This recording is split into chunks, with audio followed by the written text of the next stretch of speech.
পারমাণবিক বোমা বা মিসাইলের কথা শুনলে আমাদের চোখে ভেসে ওঠে একই বিশাল অগ্নিকুণ্ড, প্রচণ্ড বিস্ফোরণ আর মুহূর্তেই ছাই হয়ে যাওয়া কোনো জনপদ। কিন্তু কল্পনা করুন তো এমন এক মরণাস্ত্রের কথা যা কোনো রক্তাক্ত বিস্ফোরণ ঘটাবে না, কোনো দলান কোঠাও ভাঙবে না, অথচ একটি আধুনিক শহর বা পুরো দেশকে এক নিমিষে হাজার বছর পেছনে ঠেলে দেবে। বলছি ইলেকট্রোম্যাগনেটিক পালস বা বোমার কথা। শত্রু প্রযুক্তিগত হৃৎপিণ্ডে আঘাত হেনে কিভাবে একটি বিদ্যুৎপূর্ণ পুরো সত্য সভ্যতাকে অচল করে দিতে পারে এই নীরব ঘাতক। আজ আমরা বৈজ্ঞানিক ও সামরিক বিশ্লেষণের মাধ্যমে উন্মোচন করব এই বোমা বা ইএমপি এর মারাত্মক রহস্য ও ধ্বংসাত্মক ক্ষমতা।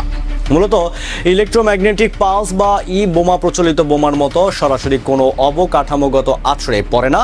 বায়ুমণ্ডলের অতি উচ্চতায় বিস্ফোরিত হয়ে অথবা কোনো লক্ষ্যের ওপর দিয়ে উড়ে যাওয়ার সময় এটি প্রচণ্ড ক্ষমতা সম্পন্ন তড়িৎ চৌম্বকীয় তরঙ্গ উৎপন্ন করে।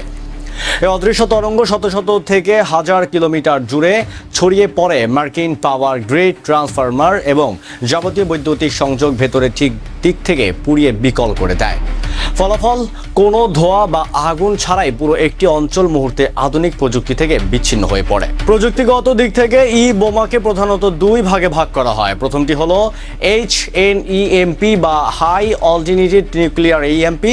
বায়ুমণ্ডলের অতি উচ্চতায় পারমাণবিক বিস্ফোরণের মাধ্যমে এই পালস তৈরি করা হয় 1962 সালে মার্কিন যুক্তরাষ্ট্রের চালানো স্টারফিশ প্রাইম প্রজেক্টের পরীক্ষায় বায়ুমণ্ডলের ওপরে বিস্ফোরণ ঘটানো হলে তার প্রভাবে 1,500 কিলোমিটার দূরের হাওয়াই দ্বীপপুঞ্জের বিদ্যুৎ সংযোগ ও যোগাযোগ ব্যবস্থা সম্পূর্ণ বিকল হয়ে গিয়েছিল। এর বাইরে দ্বিতীয় ধরনটি হলো নন নিউক্লিয়ার ইএমপি বা NNEMP। এটি কোনো পারমাণবিক বিস্ফোরণ ছাড়াই কেবল উচ্চ প্রযুক্তির সাহায্যে অতি উচ্চ মাত্রায় তড়িৎ চৌম্বকীয় তরঙ্গ ছুড়ে দিয়ে লক্ষ্যের ইলেকট্রনিক ব্যবস্থা অকেজো করে দেয়।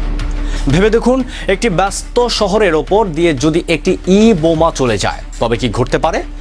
ঘরে টিভি, ফ্রিজ থেকে শুরু করে রাস্তায় traffic signal, radar system, server room, power grid এবং যানবাহনের ইলেকট্রনিক্স কন্টেন্ট এবং এক মুহূর্তেই স্থায়ীভাবে অকেজো হয়ে যাবে। যেহেতু আধুনিক বিশ্ব পুরোপুরি বিদ্যুৎ ও ইন্টারনেটের উপর নির্ভরশীল, তাই এই সরঞ্জামগুলো নষ্ট হওয়ার সাথে সাথে পুরো নাগরিক জীবন এক অচলাবস্থায় পতিত হবে। ইএমপি হামলার পরবর্তী প্রভাব হবে আরও বেশি সংকটময়। বিদ্যুৎ না থাকায় খাদ্য উৎপাদন, সরবরাহ ও পচনশীল দ্রব্য সংরক্ষণ ব্যবস্থা ভেঙে পড়বে। যানবাহন অচল হওয়ার যোগাযোগ ব্যবস্থা অচল হয়ে যাবে। সবচেয়ে করুণ পরিস্থিতি তৈরি হবে চিকিৎসা খাতে। হাসপাতালে ভেন্টিলেশন ও জটিল যন্ত্রপাতি বন্ধ হয়ে যাওয়ার, ICUতে থাকা রোগীদের জীবন বিপন্ন হয়ে পড়বে। ব্যাংক ও ATM ব্যবস্থা বিকল হয়ে পড়ায় সামগ্রিক অর্থনৈতিক নিরাপত্তা ও আইন শৃঙ্খলা পরিস্থিতির উপর তৈরি হবে বিশাল চাপ। বর্তমানে মার্কিন যুক্তরাষ্ট্রের চ্যাম প্রজেক্ট, রাশিয়ার আলা বুগা প্রজেক্ট কিংবা চীনের DF-17 এর মতো প্রযুক্তিগুলোকে এই ধরনের ইলেকট্রোম্যাগনেটিক পালস অস্ত্রের ক্ষেত্রে হিসেবে ব্যবহৃত করা হয়েছে। কেবল বড় পরাশক্তিগুলোই নয়, ভারত ও তুরস্কের মতো দেশগুলো তাদের আধুনিক কৌশলগত নিরাপত্তার অংশ হিসাবে এই ধরনের প্রযুক্তি নিয়ে বৈজ্ঞানিক গবেষণা চালিয়ে যাচ্ছে। রক্তপাতহীন কিন্তু পুরো প্রযুক্তি ধ্বংস ব্যবস্থা করে দিবে এই বোমাই তবে ভবিষ্যৎ যুদ্ধক্ষেত্রের রূপরেখা বদলে দেবে। তো বন্ধুরা, ইলেকট্রোম্যাগনেটিক পালস বা বোমার বৈজ্ঞানিক প্রভাব এবং আধুনিক বিশ্বের নিরাপত্তা নিয়ে আপনাদের মূল্যবান মতামত কমেন্টে জানান।